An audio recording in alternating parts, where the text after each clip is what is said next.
They have no way of knowing. The expedition is about to go horribly wrong. After 7 weeks of our expedition, deep into the Congo, still 600 miles in front of us, all of a sudden I heard Henry yell, "God damn it.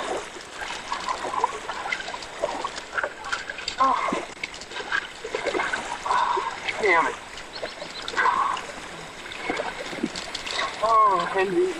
Fuck.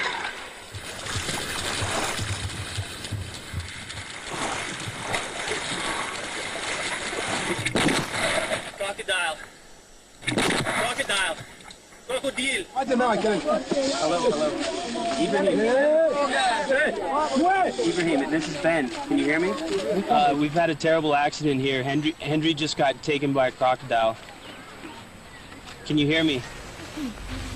The crocodile took him right out of his boat. Hey, no. Wait. Just wait. No. I saw the whole thing happen. Saw it come out of the water. It was big. I mean, his head was half the size of that kayak. It was massive. We got him by the shoulder. Yeah, it was just like, it was right up there. Ben and Chris recover Henry's boat, but no body. The villagers tell them 8 other people have been killed in these waters in the last 6 years. Henry has become the latest victim of a silent predator that haunts this tiny village.